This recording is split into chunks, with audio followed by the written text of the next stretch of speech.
é a asa traseira da Red Bull, se ela é legal ou ilegal.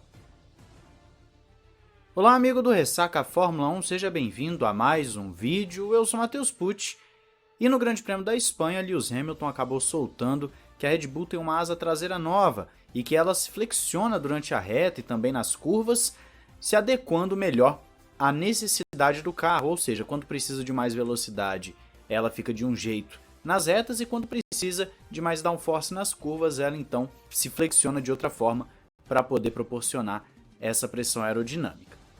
Isso naturalmente ganhou as manchetes, está saindo em todos os lugares e eu tenho aqui 3 matérias que podem nos ajudar a entender o que está acontecendo. Essas matérias estão aí na descrição para você. Então uma é da Juliane Serrazoli, que sempre tem matérias excelentes. As outras 2 são do motorsport.com. Então fique atento a isso. Eu vou tentar passar para vocês da forma mais clara possível. Vamos lá então, o que está acontecendo aqui? Deve estar passando um vídeo para vocês agora mostrando a asa traseira de Max Verstappen no Grande Prêmio da Espanha. E num primeiro momento talvez você não identifique nada demais, você deve estar pensando tem absolutamente nada de errado aí. Mas então eu vou falar para você focar naquela pontinha da barbatana, na parte extrema da barbatana, que então você vai entender o que eu estou falando. Você vai reparar que quando está na reta, a asa está bem mais próxima da barbatana. E quando ele vai para a curva, a asa parece que sobe um pouco, que ela é como se ela fosse para cima, flexionando para cima com relação à barbatana.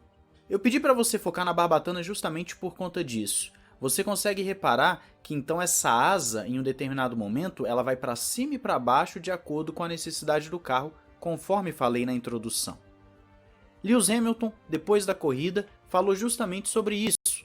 Ele citou: os Red Bulls são muito rápidos nas retas, eles têm essa asa flexível na parte de trás do carro, que colocaram hoje, e ganharam pelo menos 3 décimos com essa asa. Portanto, eles serão mais rápidos nas retas do que nós e será difícil mantê-los para trás, mas isso não significa que será impossível. Isso foi logo após o quali, tá? Na verdade, não foi após a corrida, porque essa asa foi colocada pela primeira vez no terceiro treino livre. A Red Bull utilizou nos 2 primeiros treinos livres na sexta-feira uma asa que dá uma maior pressão aerodinâmica, ou seja, uma asa que faz com que o carro seja mais lenta de reta, porém tenha melhor downforce nas curvas. E quando chegou no terceiro treino livre no sábado, ela mudou para essa asa flexível, que ela vai se adaptando de acordo com o que o carro precisa. Essa asa foi utilizada no terceiro treino livre, no quali e na corrida. O Christian Horner acredita que esse comentário do Hamilton não é porque ele percebeu observando o carro de Verstappen ao longo dos treinos, mas sim Toto Wolff deve ter falado sobre essa asa, já que ele confirma que tanto o Wolff quanto ele mesmo, Horner, estiveram conversando sobre essa asa durante um tempo. Então sim, a Mercedes já estava sabendo e o Hamilton deve ter recebido a informação e acabou espalhando no sábado. Porém, Christian Horner também fala que a FIA fez todo um exame minucioso no carro, como é feito com todos, e que são feitos todos os tipos de teste e que a FIA está completamente satisfeita com o carro da Red Bull, inclusive com a asa, teria passado em todos os testes rigorosos. Aí entra uma segunda parte interessante.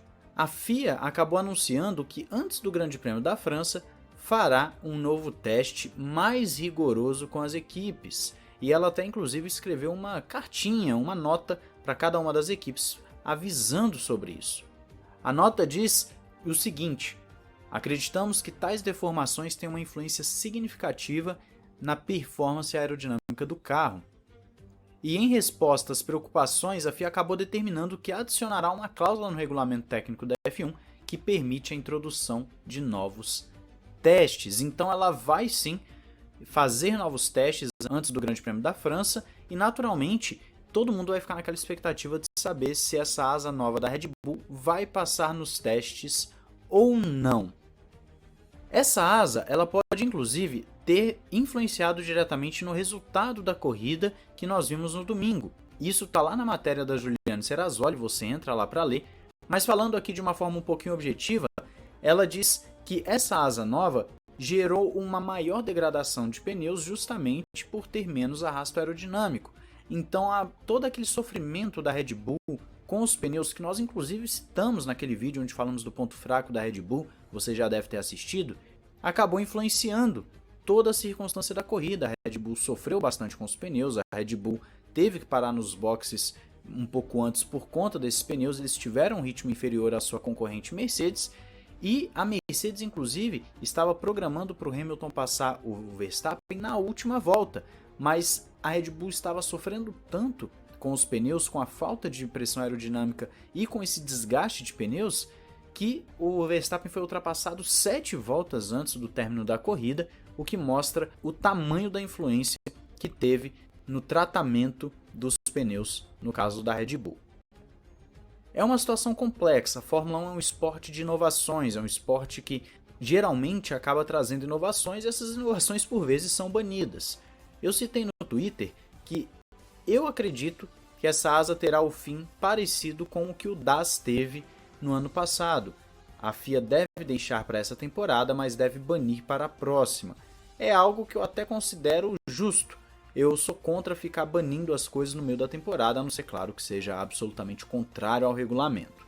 Nós vamos lembrar que tanto a Brown, por exemplo, como a própria Red Bull, teve sistemas que foram banidos ao longo de uma temporada, sendo que não estavam necessariamente fora das regras. Essa chamada área cinzenta do regulamento é muito complicada. A gente sempre lembra, por exemplo, do motor da Ferrari em 2019, que gerou uma série de debates mais acalorados, os fãs da Ferrari defendendo, aqueles que não são fãs da Ferrari criticando, mas naturalmente o que se sabe é que a Ferrari teria sim burlado diretamente os sensores da Fórmula 1, da FIA, os sensores que fazem a medição de gases e combustíveis, então ela teria burlado diretamente uma regra e por isso teria tido uma grave penalidade na temporada 2020. É diferente de quando está totalmente na área cinzenta. Quando algo está totalmente na área cinzenta, aí eu acredito que não deve ser banido. Mas para falar se está na área cinzenta ou não, não é o Matheus, tem que ser a FIA, e a FIA vai fazer novos testes, e quando esses testes forem realizados, nós vamos ver qual vai ser a resposta deles, se essa asa da Red Bull está flexionando mais do que deveria, ou se ela está dentro das normas, dentro das regras. Se estiver funcionando como deveria, muito provavelmente veremos algumas equipes copiando essa asa, tá? E eu não ficaria surpreso de ver, por exemplo, a Mercedes copiando essa solução da Red Bull.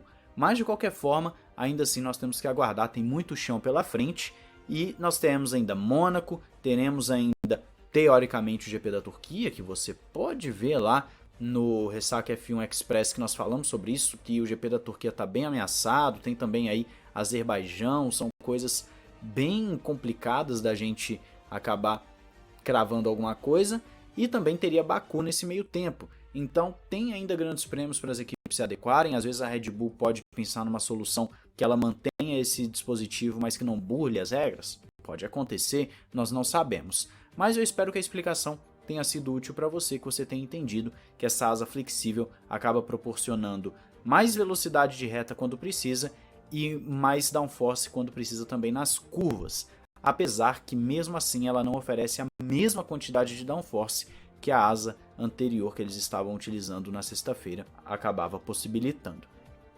Então é isso, eu espero que você tenha gostado, se inscreva, ative o sininho, não esqueça também de ser um apoiador do canal e seguir lá no Ressaca F1 Express, porque lá nós temos várias notícias. Hoje teve lá do Alonso